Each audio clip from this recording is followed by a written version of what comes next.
Houston, we have a problem. You know, sometimes things don't go the way you think they're going, and the worst is when you don't even realize that until after the fact. Unfortunately, that was the case with my Vizio OLED TV review, but you know what? The good news is, I've got a chance to fix it.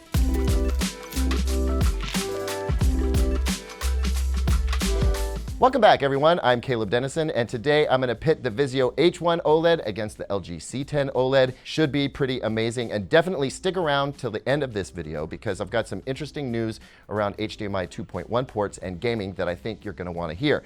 We're going to get into it soon, but a couple of pieces of business first. One, please slap a like and subscribe on this video because it helps us make these things. Also, a little personal note here. I'm not 100% thrilled with how my Vizio OLED TV review came out, and based on the conversation we had in the comments, I think you might feel the same. And I think it comes down to this. It's a lack of perspective, right? I went into that review presuming everybody knows that OLED TVs are awesome and I love them, and any little shortcomings or quirks that we run across are just little ticks, right, on an otherwise awesome TV. But what ended up happening was I just went through a list of things that I didn't like instead of talking about how much I did like the TV. So I'm hoping for a chance here to redeem myself. Give me another shot. We're going to pit the LG against the Vizio and really learn what these TVs do well and how they stack up against each other.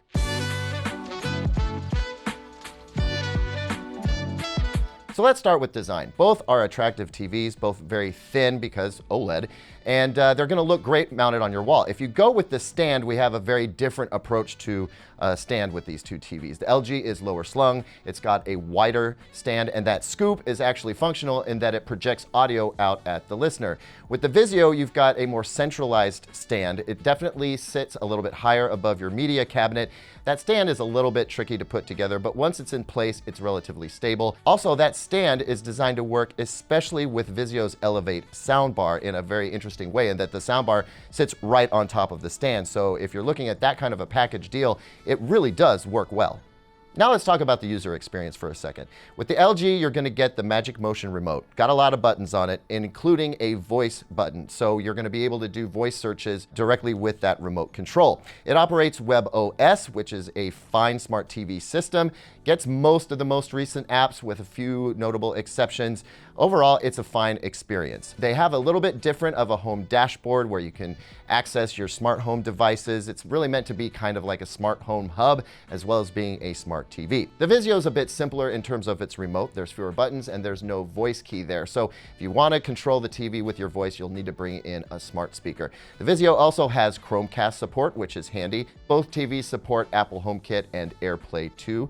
In terms of the content recommendation system, that's something that Vizio leans on pretty heavily. It kind of reminds me of like the Fire TV experience, or at least how Fire TV used to be, whereas LG's system is a bit more straightforward. Go find the content you want to watch and start watching it.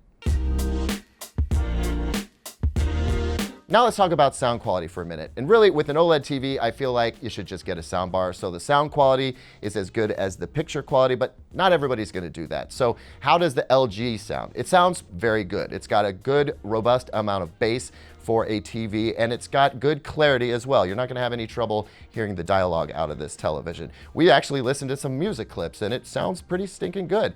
Not as good as the Sony A8H. That thing is just kind of crazy for a TV. Now, as for the Vizio, I just want to put right out there that I was ultra harsh on this TV in the full review. And honestly, over the course of our testing, what we heard was not great. But I later discovered that virtual surround sound had somehow gotten turned on. Once I turned that off and listened to a number of different clips, I have to say the TV actually sounds pretty good. You don't have to have a soundbar. I still advise that you get one, but if you're not going to get one, the TV is not going to steer you wrong.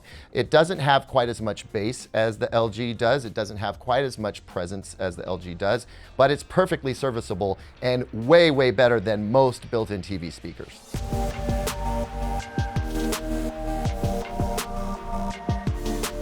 Now let's talk about picture quality, everybody's favorite part, right? And this is an area where I feel like I definitely sold the Vizio OLED short in the full review video.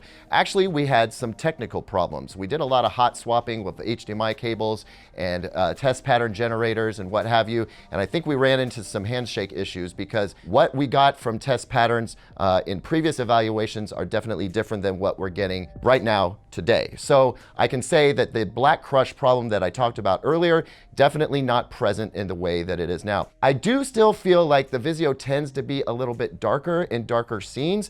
However, in a comparison directly to the LG, they look remarkably the same. So I think they're on an even playing field in that regard, especially with the out-of-box calibrated or ISF user picture modes. They look very, very similar.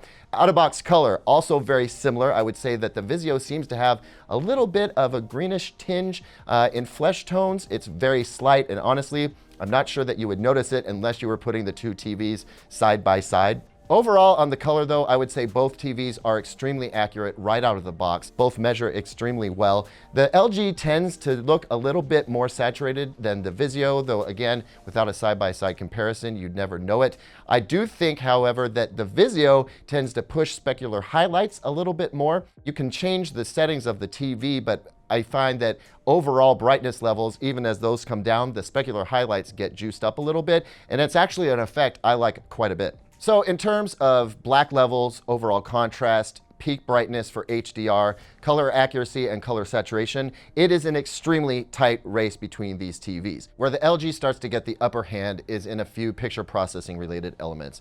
Most notably would be motion. The LG is just a smoother looking television.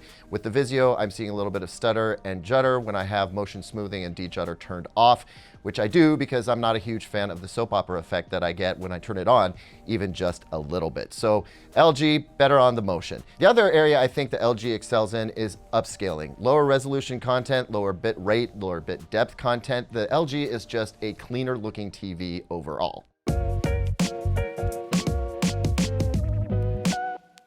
Now, as promised, let's talk about HDMI 2.1 ports and gaming in general.